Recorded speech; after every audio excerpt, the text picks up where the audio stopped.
van a estar amonestados, así que no jueguen a ese juego porque ya primer año tiene una mala racha, no voy a decir qué sección, pero ustedes saben quién, con esos jueguitos. Entonces hoy vamos a hablar del sistema digestivo. Los objetivos de la clase son identificar estructuras anatómicas principales del aparato digestivo. Vamos a comprender la organización histológica del tubo digestivo. El tubo digestivo histológicamente tiene 4 capas y vamos a estudiar cada una de ellas, los procesos que se encuentran en ella y la importancia de ellas. También vamos a describir las funciones generales y regulación del sistema digestivo. Entonces, el aparato digestivo es esencial para la digestión y absorción de nutrientes. Ella se divide en tubo digestivo y órganos accesorios y cada uno tiene funciones específicas. Tiene una estrellita en digestión y absorción porque estas son las funciones primarias que se dan durante todo el sistema digestivo, pero tiene otras funciones secundarias que ya las vamos a ver y las vamos a desglosar. Entonces, ¿cuáles son las funciones? Primero, la motilidad. La motilidad no es más que el movimiento de los alimentos a lo largo del sistema digestivo.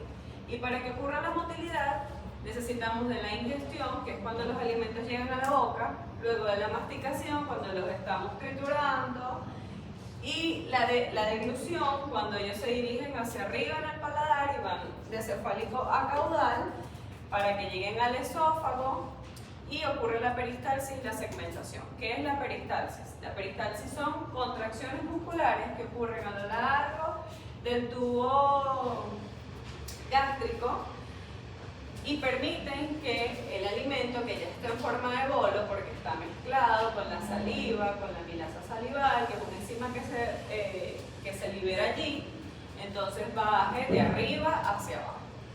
Y dice segmentación porque este alimento va bajando por contracciones musculares en diferentes segmentos del esófago hasta llegar al estómago y así va cumpliendo todo su trayecto.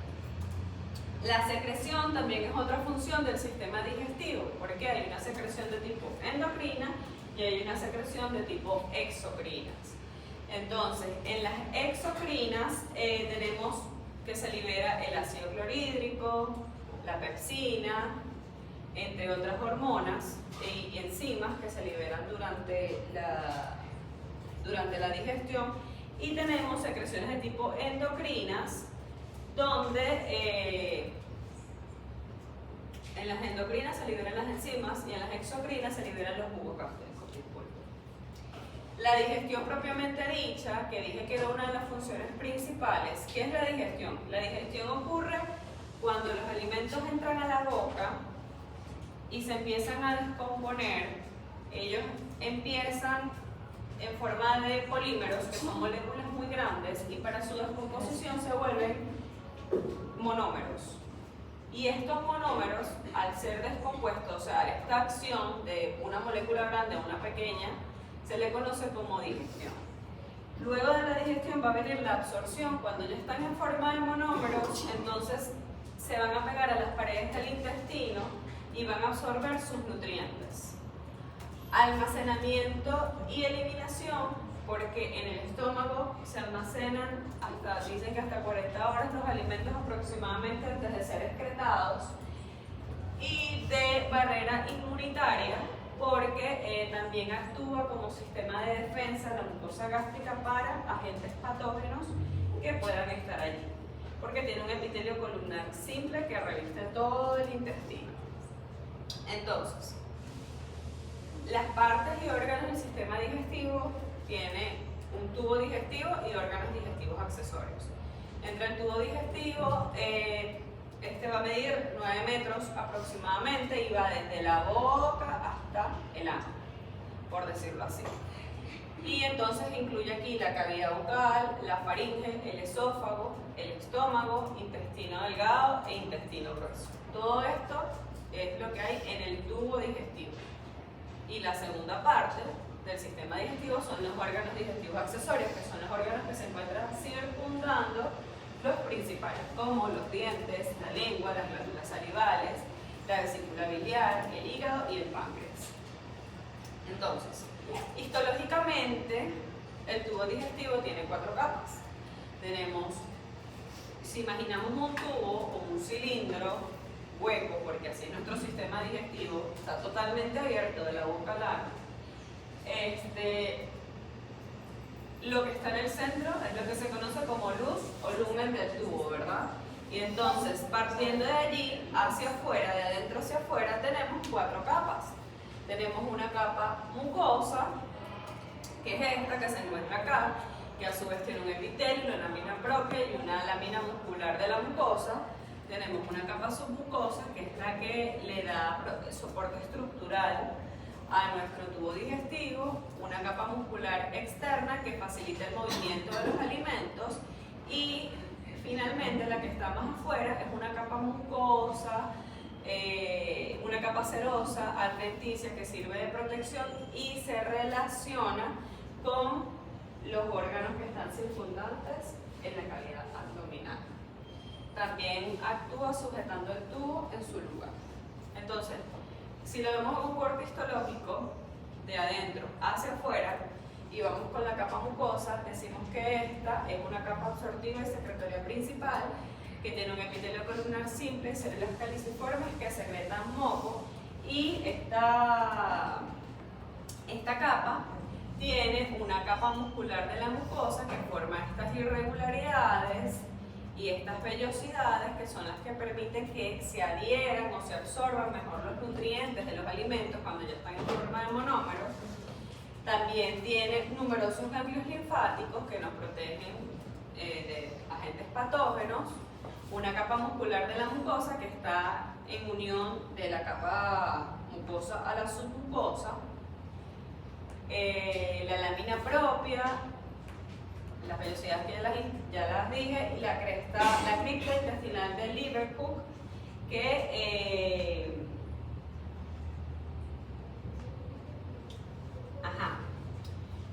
estas son las criptas. Si vemos las vellosidades, ellas van de abajo y son las que permiten la adherencia de los nutrientes hacia arriba. Cuando se impaginan hacia arriba es que se conoce como cripta, y todas estas irregularidades en la mucosa son las que permiten que se adhieran todos esos nutrientes. Si subimos en capas, llegamos a la capa submucosa, que aquí vemos que tiene vasos sanguíneos y tiene nervios. Entonces esta capa es muy vascularizada, tiene vasos sanguíneos, glándulas y plexos nerviosos, principalmente el plexo de Meissner, que es el que nos va a ayudar a que se active, junto con el plexo mientérico de Auerbach, que está en la capa muscular, todas esas contracciones musculares y aquí contracciones mucosas, y que se active la secreción glandular.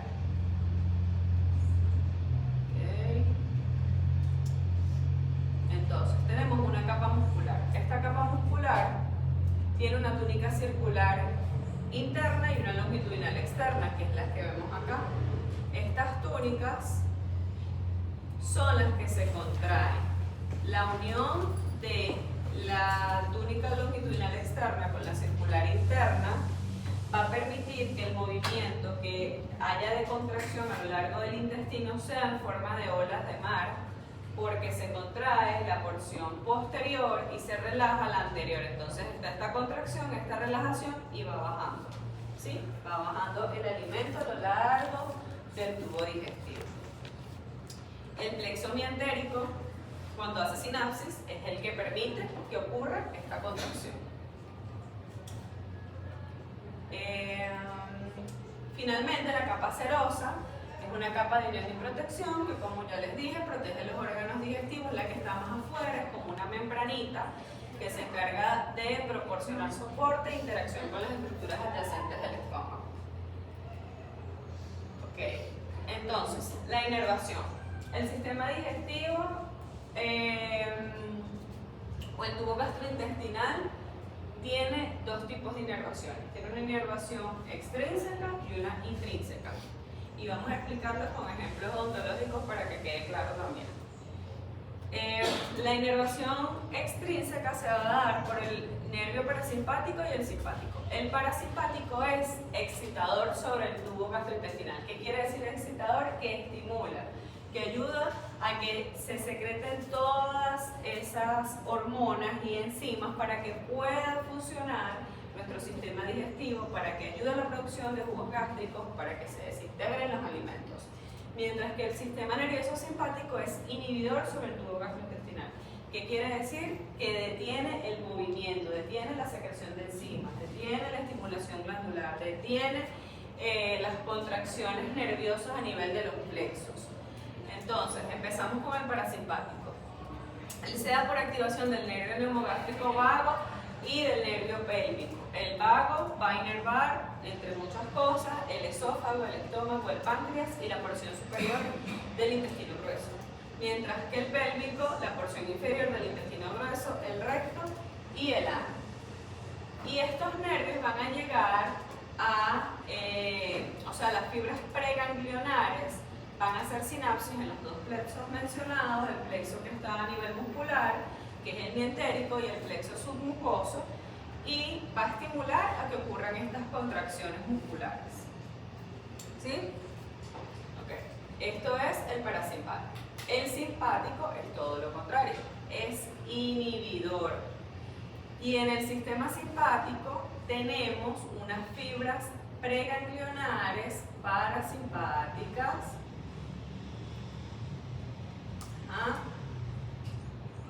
Y en el simpático vamos a tener su origen en la médula dorsal 8 y lumbar 2, donde tenemos que va a tener acción sobre las fibras postganglionares, y estas postganglionares van a hacer sinapsis en los mismos plexos, inhibiendo la contracción muscular, inhibiendo la secreción glandular. Entonces, su función es detener o disminuir la actividad, reducir el movimiento, que es el peristaltismo, y las secreciones. Y lo vamos a imaginar como si fueran dos corredores de relevo. Él al inhibir todas estas acciones también disminuye la irrigación de los vasos sanguíneos y algunas células musculares lisas, y el músculo liso, las células secretoras y células endocrinas. Vamos a imaginar estos dos sistemas como si fueran corredores de relevo. El primero es el sistema nervioso parasimpático y luego el simpático. Entonces, en el parasimpático hay fibras preganglionares colinérgicas y en el simpático postganglionares adrenérgicas. ¿Qué quiere decir esto? Que en las preganglionares se utiliza acetilcolina para entregar el mensaje. Acetilcolina es un ¿neuro qué? Neurotransmisor, exactamente. Entonces, la acetilcolina es una sustancia que ayuda a que el mensaje llegue de una neurona a otra y así llegue a la célula nerviosa y ocurra la sinapsis y llegue el mensaje. Entonces, un chismosito. Entonces, las fibras preganglionares colinérgicas utilizan este neurotransmisor, que es la acetilcolina, para entregar el mensaje y llegan a las fibras postganglionares adrenérgicas, que cuando llega el mensaje van a liberar la noradrenalina o utilizan la noradrenalina para dar la orden de que se detenga todo ese movimiento, que se detenga toda esa secreción, que se detenga toda esa contracción. ¿Y a dónde va a llegar el mensaje? Va a llegar a los dos plexos, al Meissner y el Auerbach, a los vasos sanguíneos, por eso disminuye la irrigación sanguínea, y a las células musculares y secretoras. Vamos a hablar un poquito de este ejemplo. Cuando tenemos un paciente que entra a la consulta con estrés, que está mal adaptado a la odontología, que ha tenido malas experiencias con el odontólogo, se activa su sistema simpático y lo vemos pálido, lo vemos con la boca seca, lo vemos muy nervioso. Su digestión se va a detener. En cambio, aquellos pacientes que han tenido buenas experiencias con el odontólogo, que son desde pequeños, que siempre les ha ido chévere o van con buenas expectativas, se encuentran relajados y está activado el sistema parasimpático, lo cual fluye y facilita la secreción salival y a la función digestiva normal. Entonces, otro tipo de inervación, vimos la extrínseca. Ahora vamos a ver la intrínseca. La intrínseca se da netamente por los dos plexos mencionados, por el mientérico de Auerbach y por el submucoso de Meissner. Uno va a controlar, el muscular va a controlar la motilidad, ¿sí? Las contracciones musculares. mientras que el de Meissner va a controlar la secreción y el flujo sanguíneo a lo largo de todo el sistema digestivo. Entonces es importante discernir estos dos plexos y qué función cumplen. Pero el sistema digestivo, como les dije, a su vez es continuo. Es continuo con el ambiente porque es un sistema que va de extremo a extremo abierto, va de la boca al ano. Y vamos a ver cómo pasan los alimentos poco a poco de la boca al ano. Vamos a ver dos videos que lo explican bastante bien. Hoy vamos a ver hasta cuando llegan al estómago, y la semana que viene, cuando ustedes empiecen a dar sus seminarios y sus actividades interactivas, van a explicar qué es lo que pasa en los otros órganos. Okay. En la boca se da la masticación. Entonces la masticación de los alimentos va a incluir la mezcla de estos con la saliva, a que empiece a activarse las glándulas salivales y liberen esta enzima que se llama amilasa salival, que es una enzima que cataliza la digestión del almidón. Luego viene la deglución. La deglución de los alimentos se da en tres fases. Tenemos una fase bucal, una fase faríngea y una fase esofágica. La deglución es tragar o pasar los alimentos. Bucal, cuando todavía estamos dentro de la cavidad oral, puede ser en el paladar, que lo estamos dirigiendo apenas hacia arriba. Faríngea, cuando se cierra la nasofaringe y así evitamos que los alimentos pasen a la nariz. Y esofágica, cuando ya va bajando pues, al tubo del esófago, que mide aproximadamente 25 milímetros. Entonces se cierran las cuerdas vocales y la epiglotis se inclina hacia atrás para que pueda pasar los alimentos. El paladar también bascula hacia arriba, alisa la nasofaringe de la bucofaringe para que pueda pasar el alimento hacia abajo. Una vez que pasa por la faringe, entonces sigue dirigiéndose hacia abajo y vamos con el esófago. El esófago es esta porción del tubo digestivo que conecta la faringe con el estómago. Y mide aproximadamente 25 milímetros de largo, está ubicado detrás de la tráquea, dentro del mediastino. El fin del esófago, el esófago es continuo casi en todo su trayecto, pero cuando él está finalizando y se está encontrando con el estómago, sus paredes se estrechan un poco porque hay mayor proporción muscular al final de ella, y entonces el alimento pasa más apretadito por allí, y eso se le conoce como el esfínter gastroesofágico o esfínter esofágico inferior. Las contracciones van a permitir que el alimento progrese, como lo vemos aquí en la foto, y va de la parte cefálica a la caudal por contracciones peristálticas que ocurren a nivel posterior, y el anterior se relaja. Y entonces vamos a ir bajando, bajando, bajando hasta que entra por fin a la unión gastroesofágica y entra y se queda en el estómago. Y una vez que entra en el estómago, va a bajar a una velocidad de 2 a 4 centímetros por segundo y se va a cerrar esta unión gastroesofágica porque la presión que se encuentra en la cavidad abdominal va a ser mayor a la cavidad torácica. Y entonces así evitamos que los alimentos se regresen. ¿Sí? Entonces, una vez que lleguen al estómago, este es un órgano en forma de J que es distensible, o sea, se puede estirar, se puede estirar muchísimo con la comida, y se continúa con el esófago por arriba y por abajo con el duodeno del intestino delgado. El estómago va a tener varias secreciones que ocurren en ellos, como la gastrina, y ya vamos a ver esas hormonas, la pepsina, que es una enzima, que se encargan de destruir los alimentos en porciones mucho más pequeñas y convertirlas en quimo, que es la masa que se va a dirigir por los intestinos hasta ser expulsado por las heces al final del trayecto. Las funciones son almacenar alimentos, iniciar la digestión de proteínas, matar las bacterias con potente acidez y progresar los alimentos hacia el intestino delgado. La mucosa gástrica, en ella, la mucosa que se encuentra en el estómago, se secretan las células parietales, que ellas se encargan de secretar también un polipéptido llamado factor intrínseco. Este factor intrínseco es importante para la absorción de la vitamina B2 Y también se descubrió una enzima hace poco que se llama grelina, y esta enzima se encarga de activarse o se secreta muchísimo cuando el paciente o la persona tiene hambre y está comiendo, y disminuye gradualmente cuando se acaba la comida. Los jugos gástricos que se liberan en el estómago pueden ser de hasta 3 litros mezclados con enzimas, mezclados con hormonas y mezclados con la comida que ya viene con la amilasa salival. Y aquí vamos a ver un video del sistema digestivo. Alrededor de es digestivo, conformado por 10 órganos que cubren 9 metros y con más de 20 tipos de células especializadas. Este es uno de los sistemas más diversos y complicados en el cuerpo humano. Sus partes trabajan continuamente al unísono para cumplir una tarea: transformar las materias primas de la comida en nutrientes y energía que nos mantienen vivos.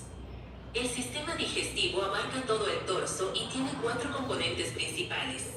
Primero, el tracto gastrointestinal, un canal retorcido que transporta la comida y tiene un área superficial interna de 30 a 40 metros cuadrados, suficiente para cubrir media cancha de bádminton. Segundo, el páncreas, la vesícula biliar y el hígado, un trío de órganos que descomponen la comida con jugos especiales. Tercero, las enzimas del cuerpo, las hormonas, los nervios y la sangre, que trabajan juntas para descomponer la comida, modular el proceso digestivo y entregar el producto final. Finalmente, el mesenterio, un tejido laminar que soporta y posiciona todos los órganos digestivos en el abdomen y les permite hacer su trabajo. El proceso digestivo comienza antes de que la comida toque la lengua. Al anticipar un sabroso bocado, las glándulas de la boca comienzan a liberar saliva. Producimos cerca de 1.5 litros de este líquido cada día. Una vez dentro de la boca, la masticación combinada con saliva convierte la comida en una masa húmeda llamada bolo alimenticio. Las enzimas en la saliva descomponen el almidón. Luego, la comida se encuentra al borde de un tubo de 25 centímetros de largo llamado esófago, por el cual debe caer hasta el estómago. Los nervios alrededor del tejido esofágico sienten la presencia del bolo alimenticio y generan peristalsis, una serie de contracciones musculares definidas.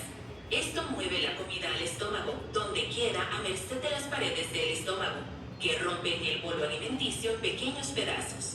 Las hormonas secretadas por las células en la superficie liberan ácidos y jugos ricos en enzimas desde la pared estomacal, que comienzan a disolver la comida y descomponer sus proteínas.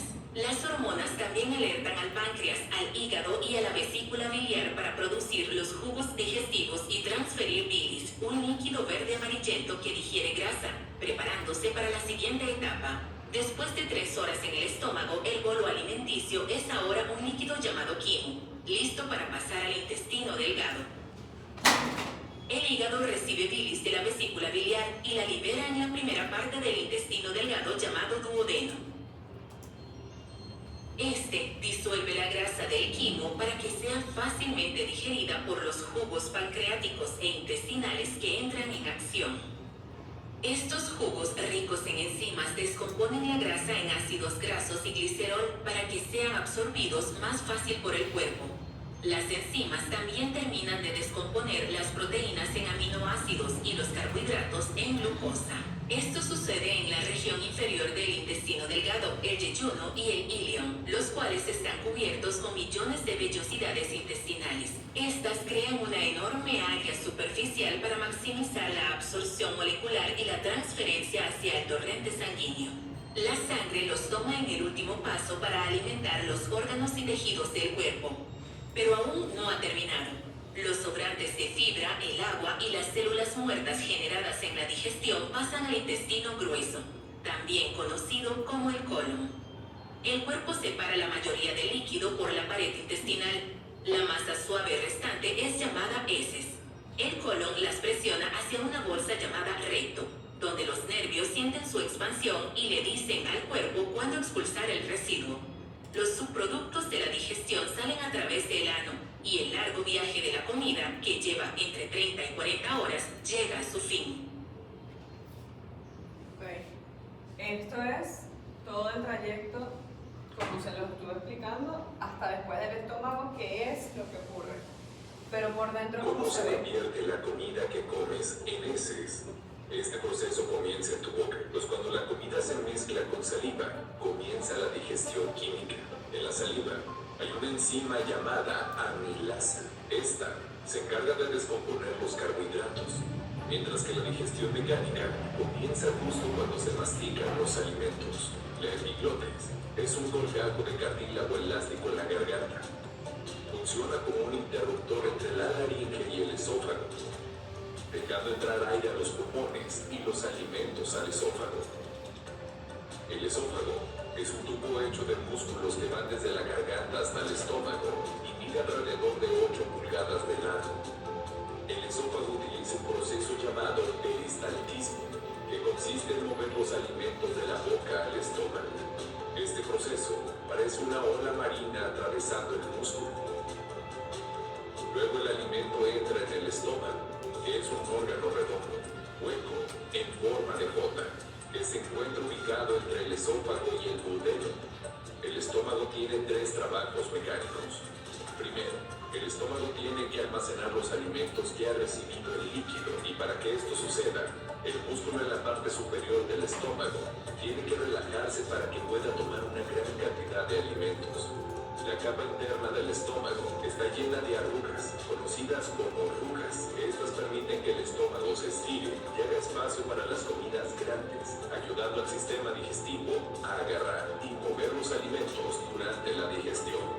El segundo trabajo del estómago es mezclar el líquido de la comida con el jugo digestivo que produce. Los músculos de la parte inferior del estómago mezclan estas cosas por accidente y rompen la comida en pequeños trozos de 3 milímetros. Por último, el estómago vacía lentamente esta mezcla ácida al intestino delgado. Este es un órgano en el tracto gastrointestinal, donde tiene lugar la mayor parte de la absorción final de nutrientes y materiales de los alimentos. Se encuentra entre el estómago y el intestino grueso. Recibe bilis y jugo pancreático a través del conducto pancreático para ayudar en la digestión. El duodeno es la primera parte del intestino delgado y la más pequeña, midiendo aproximadamente de 23 a 28 centímetros. Este obtiene los alimentos parcialmente digeridos del estómago y comienza a absorber sus nutrientes. Cuando el jugo pancreático y la bilis se liberan en el duodeno, ayudan al cuerpo a digerir las grasas, los carbohidratos y las proteínas. Ahora que la comida está en el estómago, tiene un largo camino por recorrer. El intestino delgado se vuelve 20 veces más largo a medida que una persona crece, mientras que en un recién nacido mide poco más de 200 centímetros. En un adulto llega a medir hasta 6 metros. En los adultos, las paredes internas del intestino delgado muestran pliegues mucosos, llamados pliegues circulares. Estos pliegues son comunes en las primeras etapas de la vida, pero se van reduciendo con el paso del tiempo. La digestión es muy importante, ya que el cuerpo necesita nutrientes de los alimentos y bebidas para funcionar correctamente y mantenerse saludable. Los nutrientes incluyen proteínas, grasas, carbohidratos, vitaminas, minerales y agua.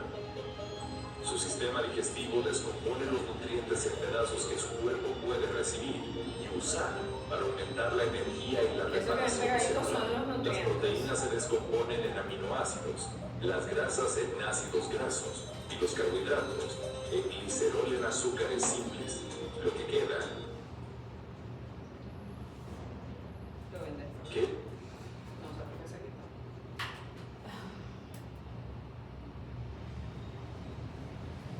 Lo que queda se termina de excretar directamente. Cuando comemos alimentos que tienen concha, por decirlo así, nuestros intestinos, nuestro estómago, ni la amilasa, nada lo desintegra. Por eso cuando comemos cotufas, cuando comemos chía, cuando comemos quinoa, cuando comemos caraotas, esas coberturas que tienen no son digeribles y no se le aprovecha ningún tipo de nutriente a menos que lo licúen. y el cuerpo las excreta totalmente. Bueno, estos dos videos creo que están en el Classroom. Igual si no están, los voy a o sea, los subo hoy para que los vean, porque de allí salen preguntas para ellos.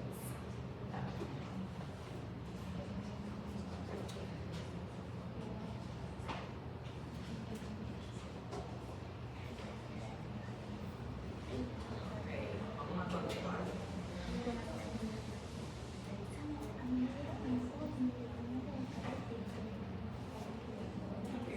¿Cómo se come? Entonces, ¿qué nos ayuda a regular el sistema digestivo? Hay mecanismos de control neural y endocrino que van a modificar la actividad del sistema digestivo. La vista, el olor, el sabor. Pueden estimular a las secreciones de las glándulas salivales y gástricas a través de la activación del nervio vago, lo que ayuda a alistar el sistema digestivo para recibir la comida. Se dice que la digestión empieza antes de que el alimento toque la boca. ¿Por qué? Porque al pensar en una comida se nos aguda la boca, al pensar en un alimento específico se empiezan a secretar una cantidad de enzimas y de hormonas que liberan diferentes líquidos en el cuerpo para preparar el estómago a la llegada de ese alimento.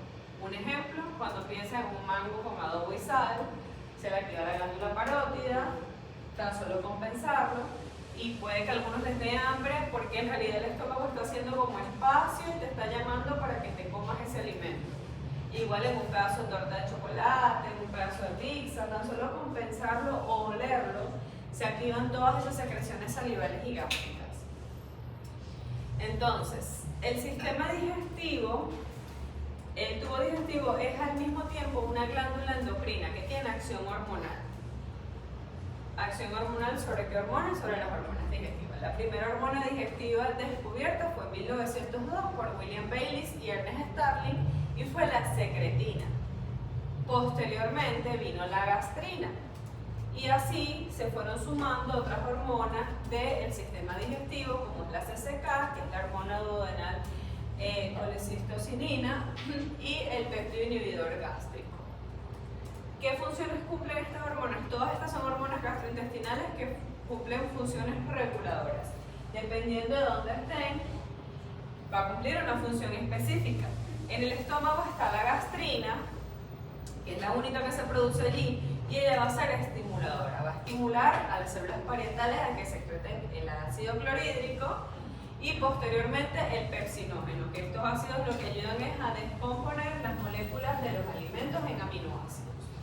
Luego en el intestino delgado tenemos tres, donde está la secretina, la CCK, que es la colecistocinina. Estas son estimuladoras ambas de jugo pancreático, de contracción de vesícula biliar, de las enzimas del jugo pancreático, pero cuando hablamos de los péptidos, que uno está en el intestino y el otro está en el ilio, ambos péptidos, el inhibidor gástrico y el parecido al glucagón, son inhibidores. Van a inhibir motilidad, movimiento muscular y secreciones gástricas. Cumplen la misma función las dos, solo que se producen en sitios diferentes. Y la guanilina va a estimular a la secreción intestinal. Entonces, aquí vemos un dibujo de prácticamente lo mismo del cuadro, pero representado con muñequitos. ¿Y qué otras cosas nos ayudan a regular nuestro sistema digestivo? Hay reguladores paracrinos. Está la histamina y la somatostatina.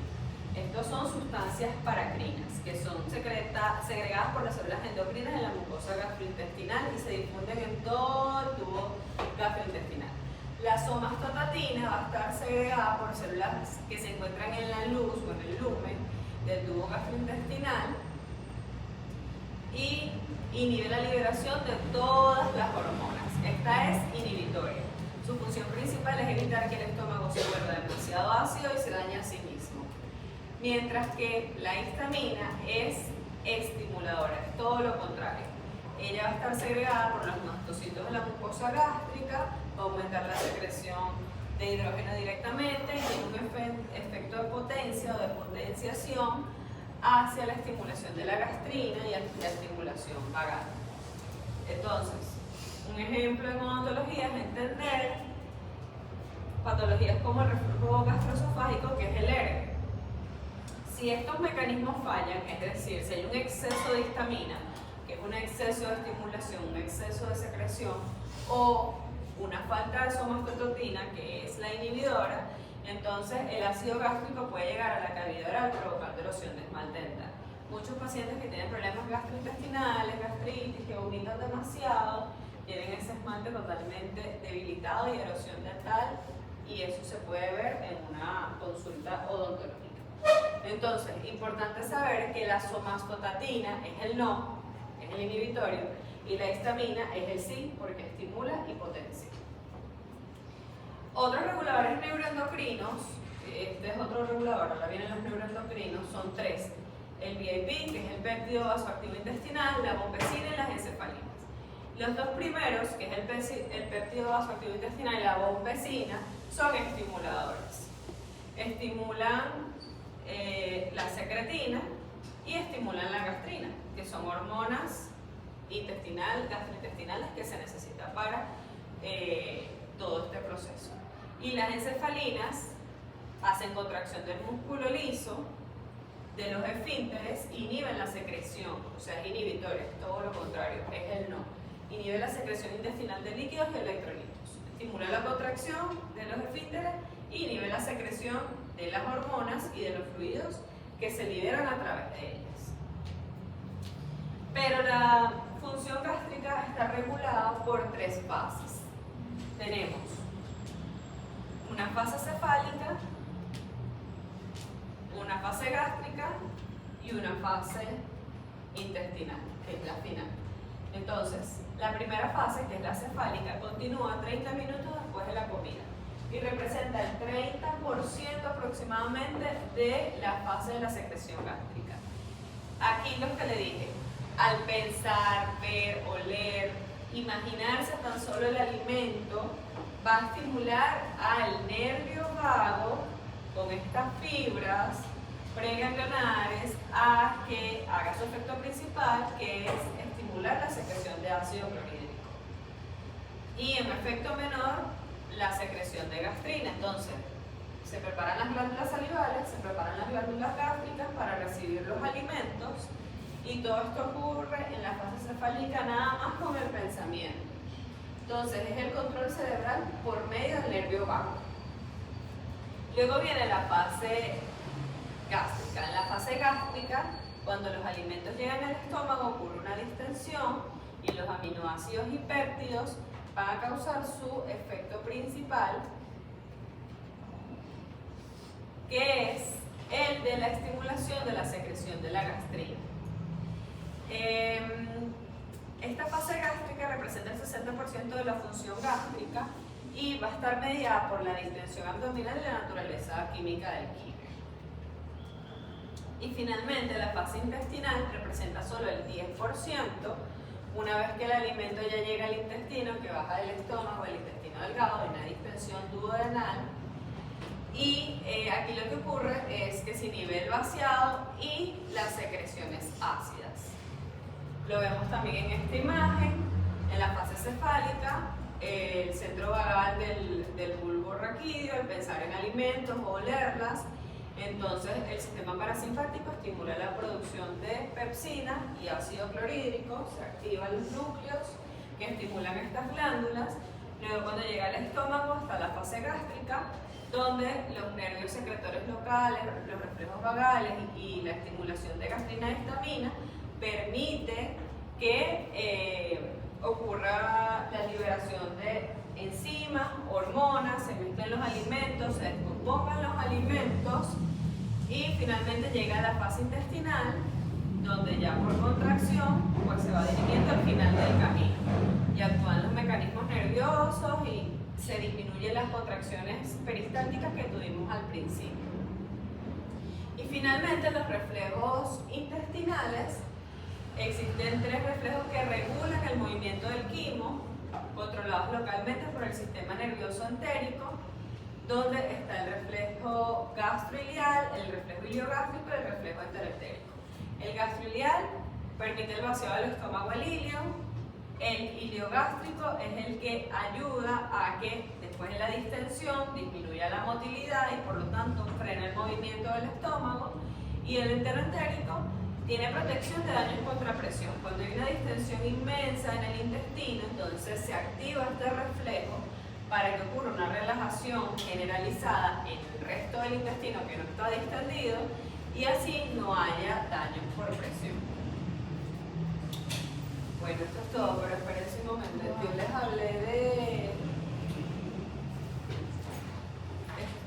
Es toda la clase, pero no sé si les mencioné...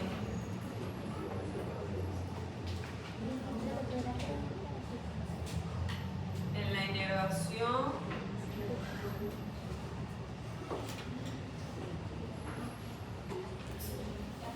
Les dije de la intrínseca y la extrínseca, ¿no? Bueno, no sé si se los... Este pedacito no sé si se los dije. La intrínseca, bueno, sí les dije que estaba por los dos plexos, nada más, y que tienen que saber la intrínseca es lo que ocurre dentro. Estaba por el plexo mientérico de Auerbach, que es el que controla la motilidad o las contracciones musculares, y el submucoso del Meissner controla la secreción y el flujo de la sangre. No sé si, creo que sí se los mencioné porque viene antes. Sí, de las capas. Ya, pero déjame otra vez la morir. Okay. ¿Tienen alguna duda? Quedó todo muy claro. Para la semana que viene tienen que presentar los seminarios y actividades interactivas. Doctora, ¿le mandas los profesores? Sí, mándamelos, por favor. ¿Qué pasa? Y con los seminarios, o sea, ustedes van a tener 4 parciales. Ya llevan 2, quedan 2. El otro creo que es como un mes más o menos porque les falta una clase y les falta la actividad. Las actividades, a los que no les dan importancia las actividades tienen el mismo valor que un parcial. Solo que todas las actividades se suman. Ya tenemos un Excel donde todos los docentes han colocado las notas de las actividades, se suman al final, se dividen y esa nota de las actividades vale lo mismo que un parcial de fisiología. Entonces, al final les puede ayudar a subir unos punticos extra. Entonces, por eso es importante que se esperen en las actividades. Ya recibí lo que... ¿Quién tiene la lista?